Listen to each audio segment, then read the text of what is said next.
evening, everyone, and welcome back to another episode of The Final Third. Sam, aka FIFA Brit here, and I'm joined by Mr. Brad Thomas. Brad, how are you doing on this fine afternoon? I'm doing pretty good. We had some good games in Europa today. I need two goals from, a goal from each team in the Braga match, which would give me a nice little clean sweep. Feels good to start having Europa matches and Champions League matches with like real teams, quality teams, instead of these little Farmers League teams. Yeah, well, I mean, these are all Farmers League competitions apart from the Champions League, so it's all a little bit Farmers. Even though there are some quote unquote big teams playing in the Conference League, like when does Chelsea get thrown into all this mix? A while from now, they're still doing qualification right now, so that's fun. But then it's kind of fun because then like you see posts on Twitter that like this like the pub team from like I don't know like the middle of like Eastern Europe is playing against like someone from like the top division from like the Dutch league or someone like that, and they're just like happy to be there, and it's just like at that point you don't really care about winning. Like it would be nice, but just the fact that you're there like vibing is you just know you're gonna get cooked, but you're having so much fun. Exactly. You're just there for the vibes. I don't think I get any of those qualification games in New York. Oh, in New York. Yeah, it's a bit of a bummer, but also I'm not that fussed about it because from what I hear, there are tons of qualification games. And I was just like, there's so many where like I don't even look at half of them. If I start off by how well I know the teams. Yeah. Like if I could name you a starting lineup, I'll handicap that game. Right. But if I have to look to see who the hell's on that team, I'm not even bothering. Right. Yeah, no, exactly. Fair enough. That seems reasonable. We're so close. We're so close to some proper soccer, but we still have a bit of Olympics ball going on. So I figured let's jump into it. I think it's safe to say that some of our predictions are very good and some of them were horribly wrong. The men's final is between France and Spain. I'm pretty sure we all called that from like the start of the tournament. We were just like, maybe Argentina are a bit of a threat, and then turns out they did fuck all. Yep. So France and Spain in the men's final, and then in the women's final, Spain. What happened? Oh my God. What happened? They got absolutely cooked. That was embarrassing. Like, what the heck? That was crazy. I genuinely cannot believe that they were cooked that badly by Brazil without Marta. Like, I know Marta is like getting on a little bit, but she's still like a fantastic player.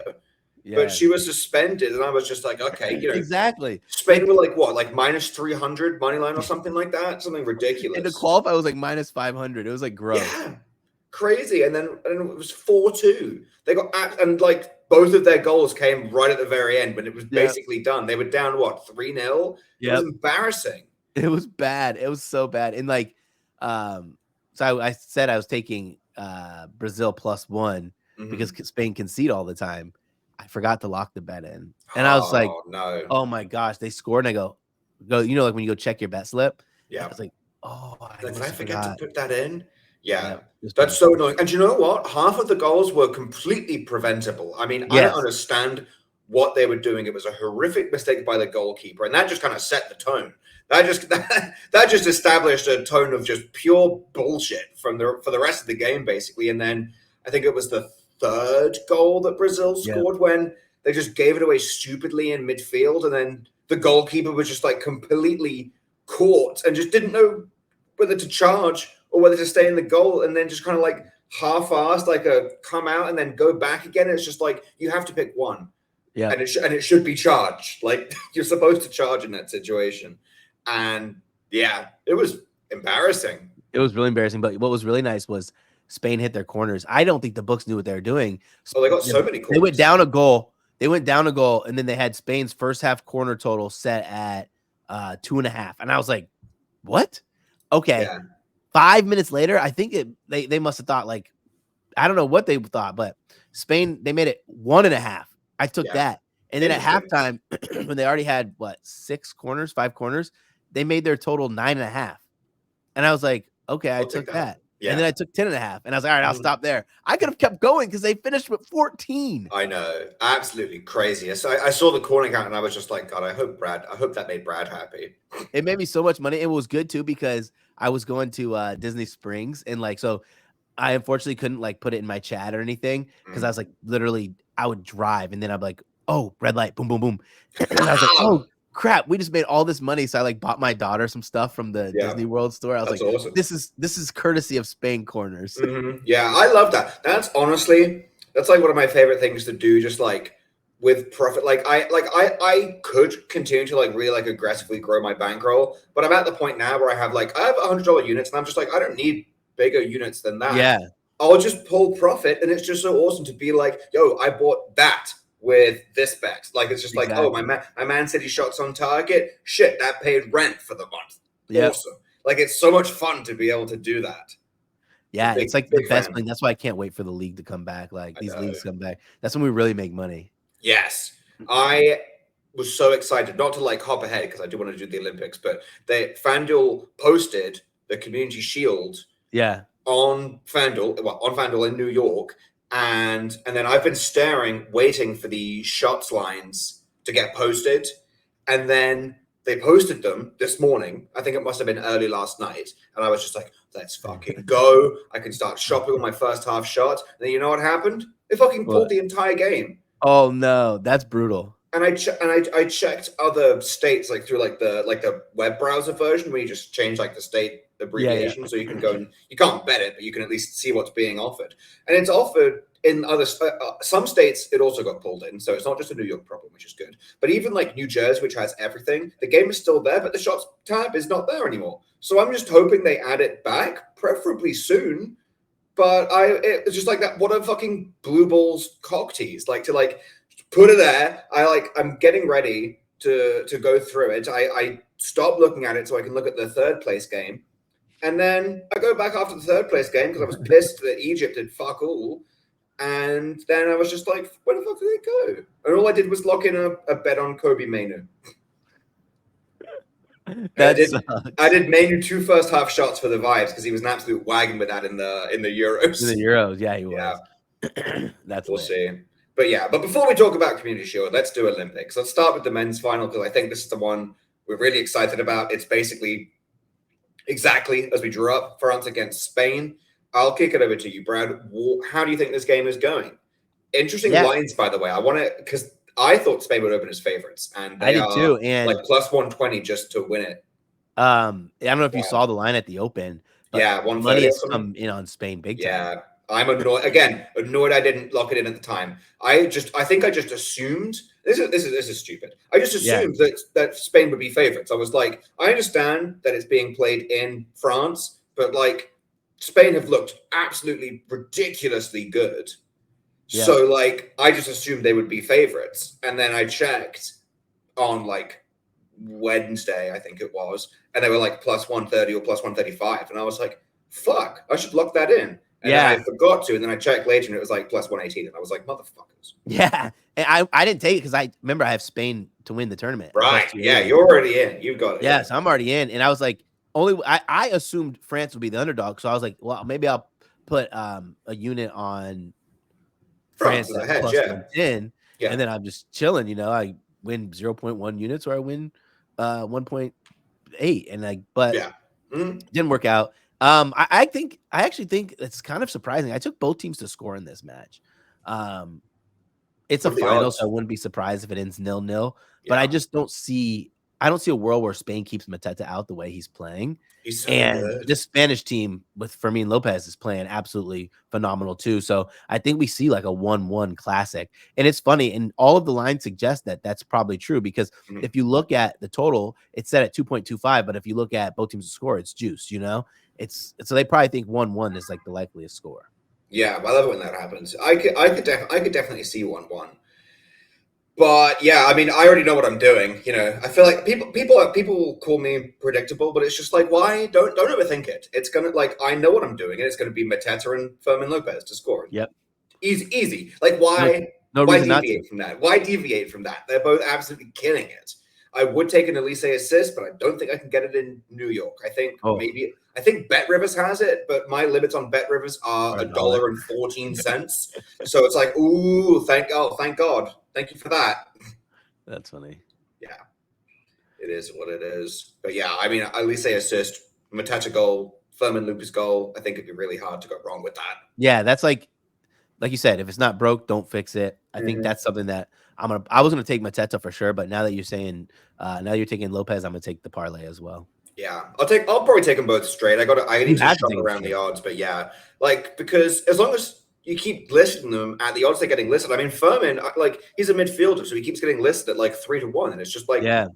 Yo, have you ever watched the man play? Like, yeah, he's a center mid, but like he basically is playing as like an attacking mid, basically as like almost like a number 10, basically. Yeah. And bro, his 2 shots on target, they finally moved it down to plus 150. They were having it at plus 250, and I was just feasting on it. I might still play plus 250 though. I think that's still pretty good, honestly. Yeah. Because he's ripping 4 or 5 shots a game. Yep.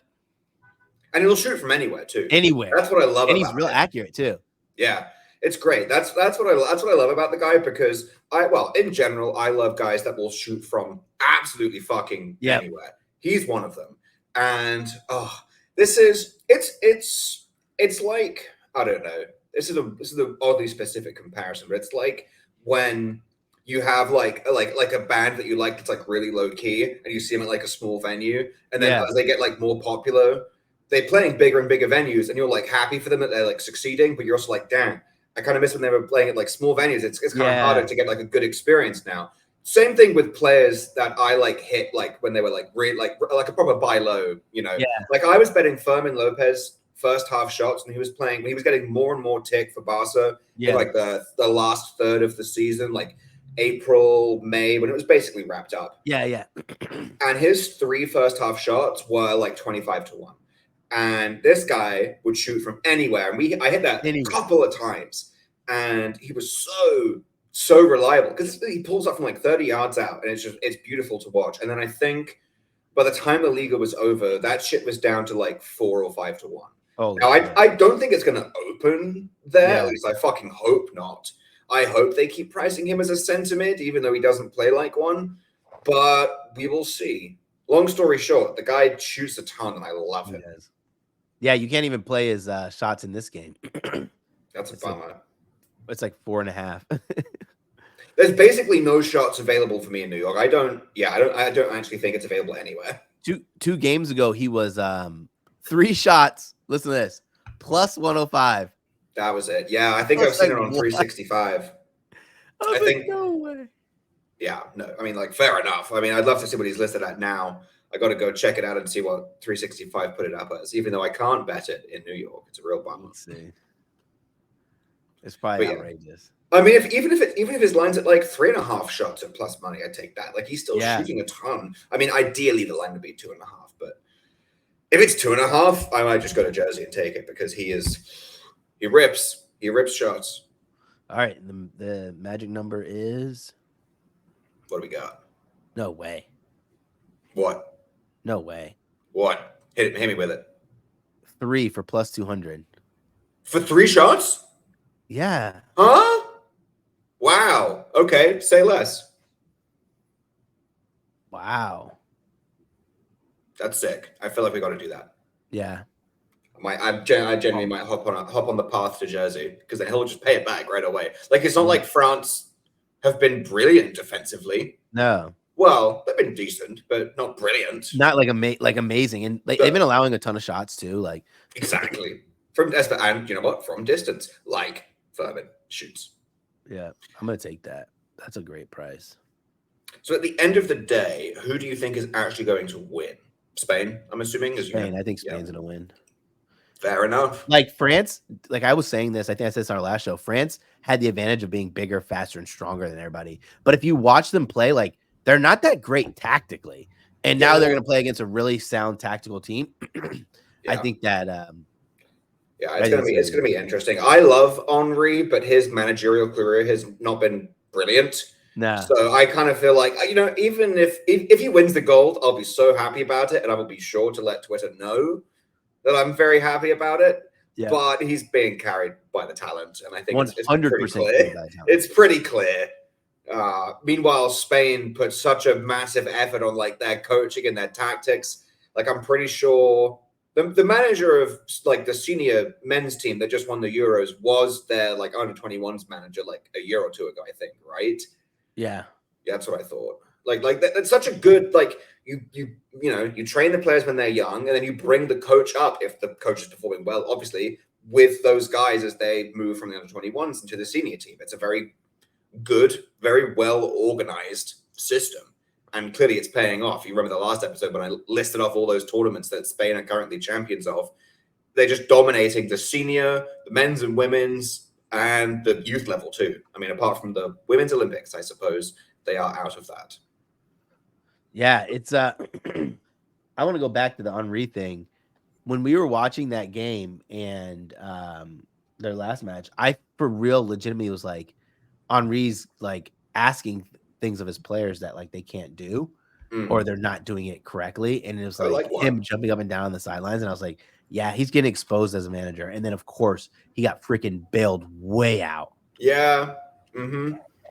Yeah. Well, I think he's a fantastic pundit. I think he knows, like, he's brilliant at watching and analyzing the game, but for some reason it hasn't quite translated to managerial success, which is interesting because you would think that a guy who can analyze the game that well would be able to manage a team, but there's more to it than just analysis. Maybe his player management, or maybe just his own tactics. Like, maybe it's like one thing to like be able to see what's going on. It's another thing to like come up with it yourself. So it is what it is. He can't be great at everything. All right, he's already the best Premier League striker of all time. He becomes a great manager, winning Champions League titles, Olympic golds, and I'm like, what the fuck? Yeah, exactly. I mean, he's still guaranteed a silver medal, which is we'll take that. I mean, obviously they probably should have. I think they were expected to do well given that it was a Paris Olympics, but like, they when was the last time they even won anything? Dude, like 1980 something. Been a long time. Yeah. Oh, I see the US have taken the lead. It's so hard to not. Steph Curry 32 points. I saw your tweet. So hard not to stare at this game while we're recording, but that's what we get for recording in the middle of the afternoon, Brad. During the Olympics. Yeah. Well, needs must when you're trying to schedule. Yeah. But okay. I think I'm with you on this. I will probably end up putting money on Spain as well, just because I don't have a future on them. I almost parlayed the men's and the women's, and I'm glad that I didn't, because that would have been a horrific way to die on that, because Brazil were. Oh, I'm so glad that Spain was plus 100 when I looked for women's, because I was going to take it like plus 200, plus 150. I was like, yeah, I'm going to take it. I would have lost money. Oh my God. They were so bad. I've been noted myself because I did and I literally told myself after completely fucking it up in the Champions League that I would never do this. But I did, as a builder, the USA and the Spain women to qualify. And I'm just like, Sam, you can't do to qualify as a builder. It doesn't work like that. It's not worth it. It's not worth the amount of bullshit that can happen. And I did the same thing in Champions League and completely fucked it up. And then, Spain should have been a gimme at like minus 300. And it's just like, oops, they shat the bed. They choked so hard. It is what it is. But yeah, I mean, even at plus like 120, 115, I think I'll still back Spain just to win the gold medal. Then you don't even need the money. You don't even need the money line. Yeah. No. All righty. What about the women's final? So we have Brazil against the US. I feel like I wish we were getting another under 2.5, but that's minus 170. Ooh, that's gross. I think I'm gonna run back Sophie Smith at that's plus fair. 220 to score a goal. Those are really nice odds. Yeah. She just keeps doing it in extra time. Well, I was so pissed. I was pissed because I had a couple of goal scorers and obviously nothing hit. And then I was just like, all right, Sophia Smith been ripping shots. I'm going to take her to be the first scorer in extra time at like plus 850 and then put $10 on that. And then literally she scored 4 minutes later. And I was just like, brilliant. I just made my money back from this game. So we can just, we can wipe that off.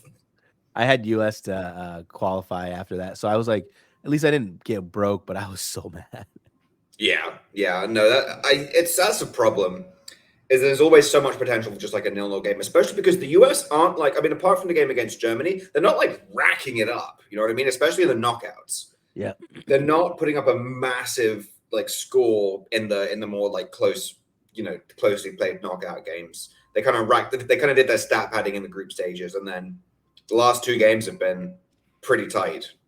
It'll be interesting to see this game too, because Marta has a lot of teammates on the US team. Right. Yeah, because she plays in the. Who does she play for? I know she plays in the North American Women's League.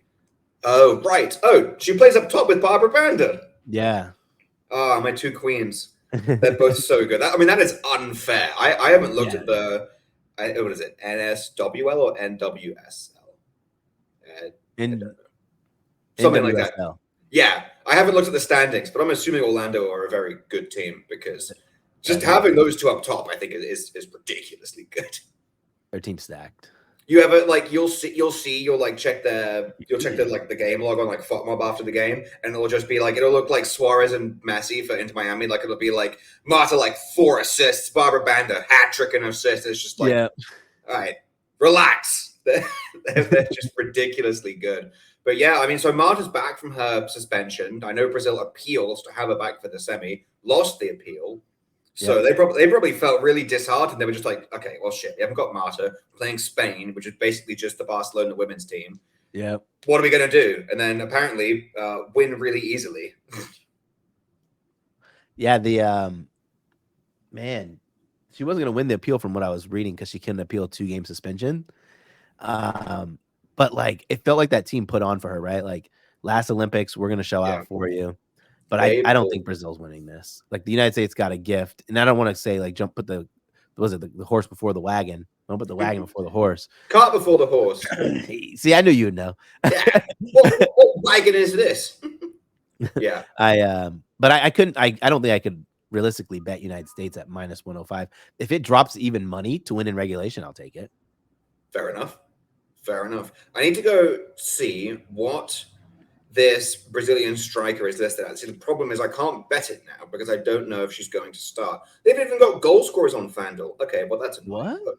I hopefully they list them on Friday when this gets posted because it's Thursday now and they don't have them. Okay, that's annoying. But the striker for Brazil, Gabby Portillo, I think her name was listed at 10-1 to score against Spain, and I was just like, I don't care who yes, it's an underdog matchup, but they're not massive underdogs. Yeah. And if you're a striker and you're getting listed at 10-1, that I'm taking that every time. But she scored 100%. She had 3 shots and should have scored. She blazed one over the bar 10 minutes in, and I was just like, ugh. And then she scored right before halftime, which was just so beautiful. And I almost doubled down and took her again live because she took 3 shots.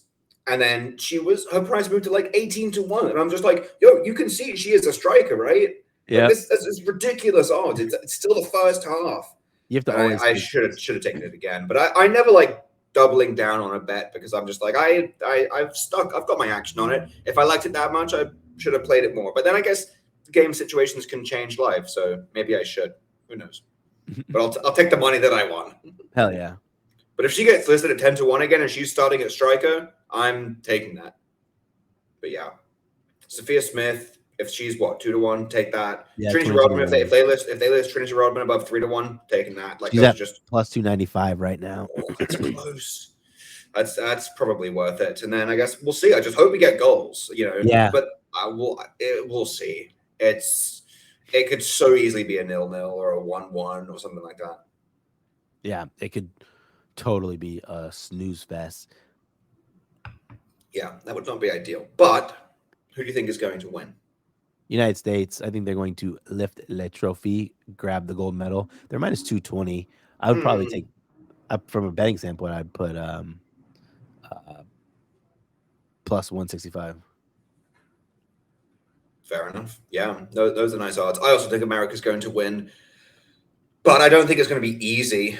If I could do it, if I could do the under, pair with them to win extra time or pens, I might do that just because they're also gassed. That's the thing. I think America's going to win, but they're so tired. They've now played back-to-back games that went to 120 minutes, and it's in a very small time frame.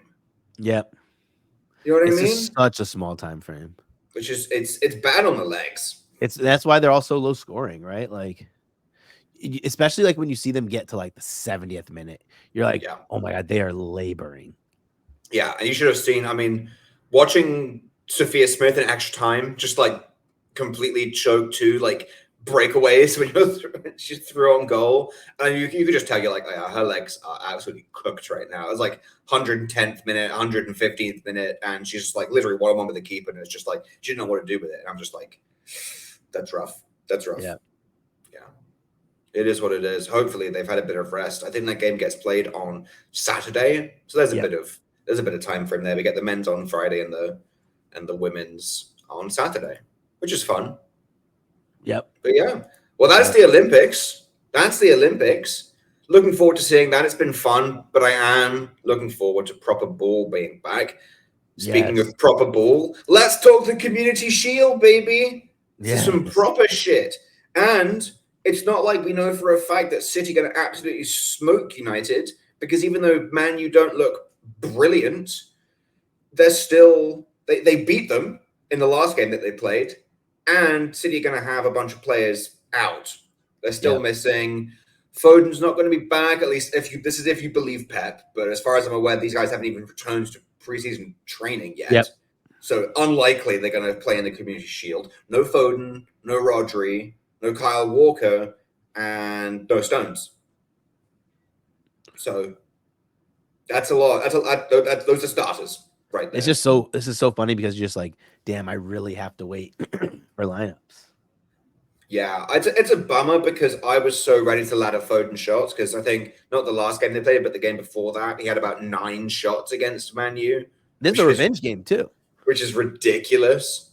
Yeah, well, it's a revenge for all of them. But yeah, I wish Foden was playing, because I love watching him shoot, even though I don't love the hype that he gets. But that's not his fault. It's not his fault. But he shoots a ton and gets a lot of good shots. Does shoot a lot. I wish he had shot more in the Euros, but he does shoot a lot for City because the system suits him. I think it's going to be Oscar Bob game, baby. Time for Oscar Bob to step up. I've been talking about him all summer. I was talking about it a bit last year, but now that Julian Alvarez is gone, I don't know what City are going to do, but they've now made, 80 million on Julian Alvarez. So I don't see them buying another attacker. Not when you have Oscar Bob coming up. Not when you're about to try and renew James McAtee's contract. Pep says he's looking forward to him. I'm looking forward to James McAtee, but Oscar Bob has looked fantastic in preseason, so I don't see him spending that money on another attacker. I think it's Oscar Bob time. I think he's going to start eating into those minutes that Julian Alvarez would have had. Yeah. And then on the Man U side, we have Diallo, who I think has looked brilliant in preseason. This man, before the market got fucked and the game was taken down, Diallo 3 first half shots was at plus 2,000, and I was so ready to lock that shit in. But the problem is, I want to take Garnacho, but I don't want to take him and Diallo. But if I do, well, I probably will.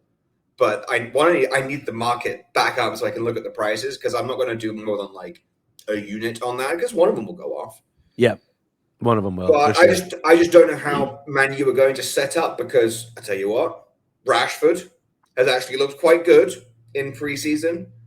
He's at least looking more aggressive. The goals aren't coming, but he's at least looked very confident on the ball. He's taking good shots, so his confidence is back. And just overall, he's looked a lot better than he did last season when he looked like an absolute ghost. Yeah, he said he wants to contribute to this team. He loves Manchester, and it's kind of, you could see it in his effort. Yeah, it's just interesting because obviously, so who just got injured? Holland got injured. So it's Xerxes as the striker, and then the guy from Arsenal, the 16-year-old. I don't know who else is going to play at striker unless they play Rashford there. That's it, yeah. But Rashford doesn't like playing striker. Well, I don't know if he doesn't like it, but he's not good as a striker. Not good as a striker, yeah. But he's already got ridiculous competition on the wings. I mean, I personally, at the end of last season, which is how they closed, the best Man U winger setup is Garnacho on the left and Diallo on the right. There was no room for Rashford in the starting lineup, but now Rashford looks like he's earned a spot. So it's just like, okay, how do you balance that? Do you play Rashford at striker where he's not brilliant, and then do Garnacho left wing, Diallo right wing, Bruno at attacking mid? That's probably how they're going to line up.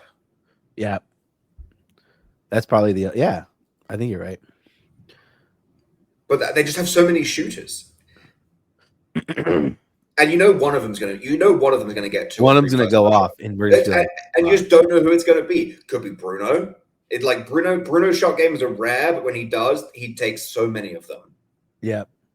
Very inconsistent. And then with City, you're constantly playing a roulette of, is Haaland going to take 5 and no one else takes anything, or the attacking mid's going to get in on the action, and that's where the value is. De Bruyne to take 3 first half shots was like 5 or 6 to 1. Oscar Bob was about 7 to 1.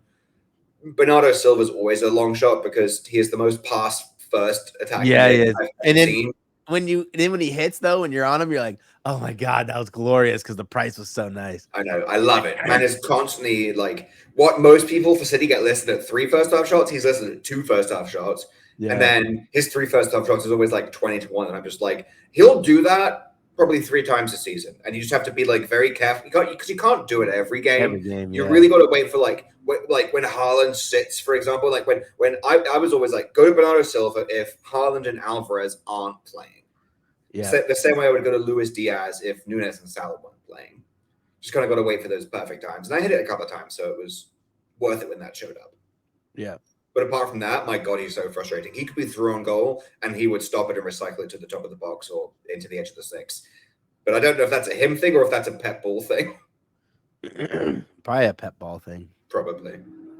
I thought it was hilarious how when Savio finally like properly announced the Savio signing, and Savio's just like really looking forward to playing for City. I'm a really creative winger. I love like skills and dribbling. I love that style of like winger play. And everyone was just like, "Oh, buddy, do you know who you're playing for? That's not the vibe. That's not how City play. You're just gonna turn you into a fucking Brazilian Jack Grealish." Yeah. Just completely kill all the flair. But we'll see. I hope they give Savio a start, but I don't think it's going to happen. I see him coming off the bench. Think so. We will see. It'll be exciting. Yeah. I don't even know how I'm going to bet it, though. I know how I'm going to bet it. I'm just waiting for the fucking shots market to get realistic. I'm waiting for the game. Yeah, no, I'm so ready. I've said it all podcasts, but I'm so ready for the proper games to come back. Bro, yes. I already started my Premier League futures stuff, and I locked in Cole Palmer, most assists at 10 to 1. Ooh, who's the leader of that? I assume it's De Bruyne. I was going to say who's the market De Bruyne, leader. Then like Salah, then Trippier. Sense. And Trippier, I don't have it in me to back Trippier. No. And then if the rumors are true, if Chelsea can really get like an Osimhen or something, like, and then they have Palmer at the 10, like that's going to be massive. I don't see that happening. At least I hope not. But also, have you seen Chelsea's roster recently? It was like a fucking NFL roster. It's ridiculous. They have about 50 players. They have about 50 players. So many players too. They just signed another goalkeeper today. That's the 4th goalkeeper. They've spent 80 million on goalkeepers in the past year, and none of them are that good. No. Like, it's ridiculous. I don't understand the strategy. How can you sign Cole Palmer for 40 million, pull off arguably the best deal of last summer, and then how do you pull off that business in the midst of a bunch of bullshit? Yeah. I feel like I say the same thing every time. It's like one of those things you throw enough things against the wall, something's going to stick. Yeah. They've bought so many players for 30 million just because they think it's a good deal to try and like flip them later or something. I don't know. But then they signed a long-term contract, so you can't fucking sell them because no one's going to pay a crazy amount of money to buy them off. It's just, God, I mean, the difference in how they do business compared to like City, for example, I mean, City are cheating bastards. They don't have to spend as much money now because they did all their spending back when they were doing it illegally. So they just sort of have to like target, I mean, it's the same way that Madrid do business. Like, you've already got a 6 squad, so you're probably only going to sign 1 or 2 players in a transfer window, and then you just like take a really long time to figure out who you want. So it's always scary when City try and sign someone because they've put a lot of thought into it. They signed Julian Alvarez 2 seasons ago for 15, 20 million, something like that. Just sold him for 80. That's good business. Meanwhile, Chelsea are doing fuck all. They're signing Samu Alderweireld, or however you say his name, for 30 million. It reminds me of like when your mom like gives you like $20 like when you're younger and she's like, go to the grocery store and get some stuff, and you just grab like a bunch of snacks. You don't even know what they are, but then you end up with like the same shit, and you're like, you only eat like 2 of them because you're like you only really wanted 2 of them, but you had $20 and snacks are only $1. Yeah. That's what it kind of reminds me of. You're just fucking do. I'll take this off the shelf. I know. I mean, yeah, it's insane that Chelsea have the strategy of a child. Yeah, 100%. I don't understand it. And then you got Mudryk and Enzo on contracts until 2032. Yeah, oh god, good fucking business, guys. Now you can't get rid of him. Yeah. Very confusing. The last time this Samu guy scored a goal in the Liga was fucking February. Oh yeah. It's just Nicholas Jackson. It's the Nicholas Jackson signing again, except Nicholas Jackson was actually good in the Liga before he went to Chelsea. This guy's not even good. Yeah. I just don't get it. Like, where is this promise? What are you seeing? I don't get it. Put all that pressure on Mudryk, but I will say this: Mudryk looks good with his new haircut.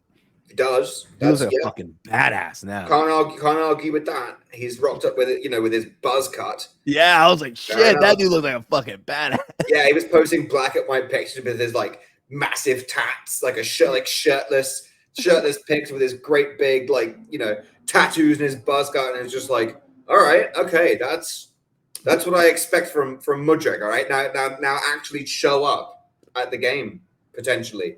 You can't rock up looking like that and then continue to deliver absolute dog shit performances. Yeah. It's funny. It is what it is. We'll see. I think making it into the Conference League was, well, not a mistake because it's good, it's good to compete in Europe at the end of the day. But I think they would have been so much better served if they just weren't in it. Just weren't in it, right? Yeah. Like, get fresh legs all the time. Don't have to worry about rotation. None of that. Mm-hmm. Yeah. So I'm not really sure how Chelsea are going to do. But I do think, on the flip side, this is a good season for Newcastle to have a bit of a bounce back because they had their, they were out of Europe completely. And I think now they've got, a fresh start. They can just do it, focus on the league. Yep. Show us the Newcastle, show us what a healthy Newcastle squad is supposed to look like. Probably not a top 4 side. I mean, the fact that if you think about that, the fact that Newcastle got into the Champions League is just like, how the fuck did that happen? Wow. Don't get it. The Premier League's been like really exciting in like weird ways. Like Aston Villa are in the Champions League now. Yep. Let's see how that goes. They're gonna get cooked in Premier League. Yeah, probably. They were already so bad at rotation. They've made some good signings. Really good signings. But I'm optimistic. But there are, compared to some other squads, you see this where a team that was not expected to get into the Champions League gets into the Champions League. And then, because now there's all this attention on them, obviously people want to buy their players, and then they sell their stars and then don't sufficiently replace them. Yeah. Bologna, prime example. They've just lost their manager, they've just lost Calafiori, and they've just lost Xerxes. Who have they signed? I don't know. They've got an exciting striker from South America, Santiago Castro, I think his name is, who I'm looking forward to seeing. But apart from that, I don't know who's on that team. Yep. And it's just like, okay, you guys know you're in the Champions League, right? You guys know you just made, how much did Man U pay for Xerxes? 60 million or something like that? And then 35 million for Calafiori. Brilliant. You've got 90 million. Okay, what are you going to spend that on? They haven't spent it on shit. Same thing with Stuttgart in the Bundesliga. Got into the Champions League. Finished in the league over Bayern at the end of the day, which is hilarious. And what have they done? Sold Guirassy to Dortmund. Brilliant. Who have they brought in? Fucking no one. Who's replacing those goals? And you're telling me this team is going to compete in the Champions League? No, they're fucking not. They're not going to compete. It's like what Union Berlin did. It's just like you get in the Champions League and then sell off and then almost get relegated. I don't think they did. I think they came really close to getting relegated. I don't remember. The end of the season I kind of blocked out the end of last season because the last week was not brilliant betting wise. But if Union Berlin didn't get relegated, then they came fucking close to it. I think they were in the playoff for it. Or maybe they just avoided it by one. I remember it being really exciting and close on the last day. But yeah, I don't get it. I don't get why. I understand capitalizing on interest in your star players and you sell them for probably an inflated fee, but then do something with that money. And clubs are clearly not well equipped to do that. That being said, out of those clubs, Villa look like the ones who have actually brought in reinforcements. Like they sold Douglas Luiz for what, 60 million to Juventus. Yeah.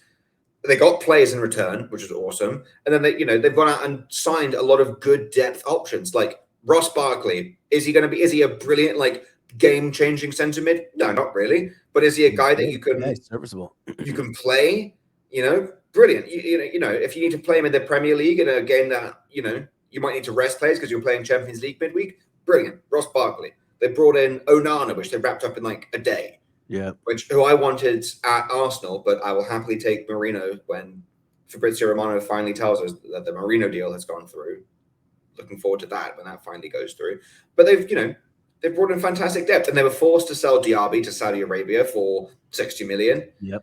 And they still got Ollie Watkins. They have brought back Cameron Archer. Yep. Who looks good in preseason. Yeah.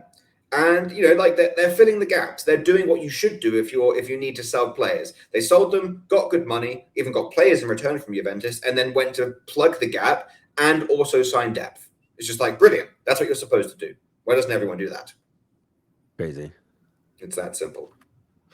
But yeah, Community Shield on Saturday, and then the Championship returns on Friday. Ooh. Now, I'm looking forward to that. Well, I'm a little bit bummed because they have posted the shots tab, but they've only listed the market to take a shot in each half. No ladders on the first half shots and no team shots, so I can't do my big lotto that I had planned. But I'm just going to make up for it by laddering Sammy Smodek's goals. It's Blackburn. Sammy was the top scorer in the Championship last year, and they're playing Derby, who just got promoted. Yeah, I'll take the ladder, please. Thank you very much. Yeah, I was looking at Blackburn team total over 1.5. I like plus that. 120. Nice. I really like that. And I'll tell you, if that happens, I bet you Sammy scores one of the two. Hell yeah. And I can be like Sammy Shots, Sammy Smodek's. It's kind of rough, though, because it sounds like you're saying Sammy Smoldick. I'm just like, nah, that's not his name. That's not what we're talking about here. That's a very different thing. But yeah, that's probably what I'm going to do for that. And then, we're a week away from the Premier League. Yeah. Holy smokes. We're so close. Yeah, I can't wait. I cannot wait. Any weekend action that you're looking at, Brad, outside of the Olympics and the games we just talked about? No, I am not. Not yet. Nothing yet outside the Olympics. I'm easing back to excitement. Fair enough. Well, God, as soon as they list these shots props, I'm going to be ready to go. But yeah, I think I'm ready. Sammy Shots is ready to go, baby. I'm itching for it. I need it.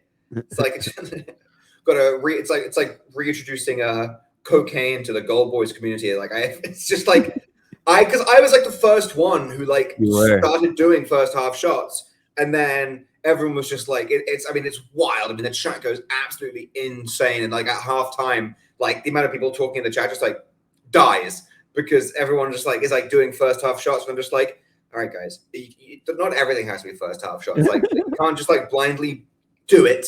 Just for the vibes. But it's crazy. It gets people going absolutely insane. Like it'll be 2 minutes in, people will be like, has he shot yet? It's just like the game just fucking started. And this team hasn't touched the ball, so no. But we'll get there. I'm looking forward to it. But yeah, I have nothing else for this weekend. If you don't, I think that's probably a good place to wrap up. Yeah, man, I'm gonna have to get rid of this cold before tomorrow. I want to be able to watch the match and be really excited. So I'll probably get some rest.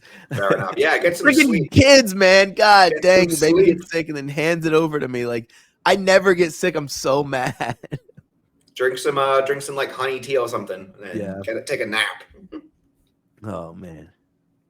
Alrighty. Well, yeah, you guys can follow me on Twitter at FIFA Brit if you aren't already. Firstly, why aren't you? And secondly, you can rectify that right now at FIFA Brit. A bunch of my tweets have gone viral recently, which is like viral even by my standards, but just like really funny. Out of all the things I tweet, one was a tweet analyzing Zinchenko's play for Arsenal and how he would be better as a centre mid, and that one just like blew up. I guess Arsenal fans really want to talk about Zinchenko, apparently.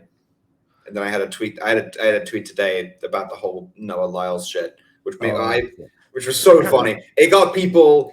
I don't understand why people get so heated about this. Yeah. About the fact that, like, how do you get mad if someone says if you win the NBA championship, you're not a world championship? You're not a world champ. That's a fact.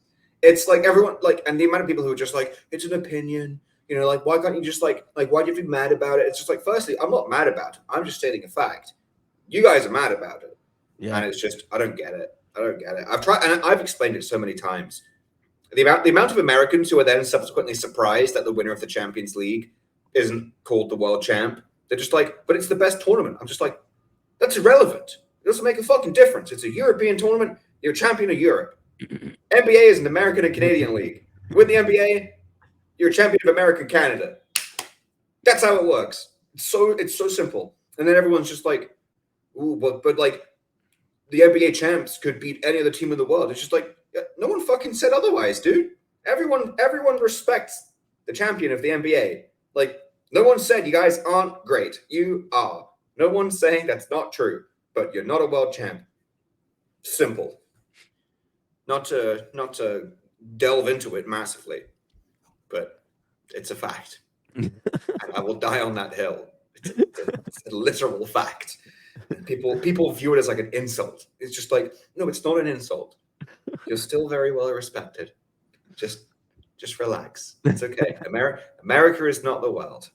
That said, you guys can follow me on Twitter on X at MrBradThomas. Much like my dog Sammy Shot said, if you're not following us already, do it now. Make sure you download this podcast, subscribe, and rate it. Yeah, give us a little 5-star review if you're feeling generous. Thank you again to the Gold Boys Network for continuing to host this podcast. I know it gets very chaotic at times, but you know, that's our platform. So thank you very much for letting us continue to yap. I am a professional yapper at the end of the day. Same. Gotta love it. All righty, Brad, good to see you. Looking forward to this weekend. And God, if you couldn't tell, I can't wait for next week. Same, bro. Oh my God. The podcast is gonna feel like it's gonna be like 2 hours next week. Oh yeah, we might have to do a couple. Yeah. We'll see, or just a big bonus episode. We'll see. It's just gonna be like looking at all the lines, just be like, oh, let's fucking go. Yeah, God, it's a big Christmas. Can't fucking wait. All righty, I'll catch you next week, Brad. Yeah, and I'll catch all of you guys next time. Mwah.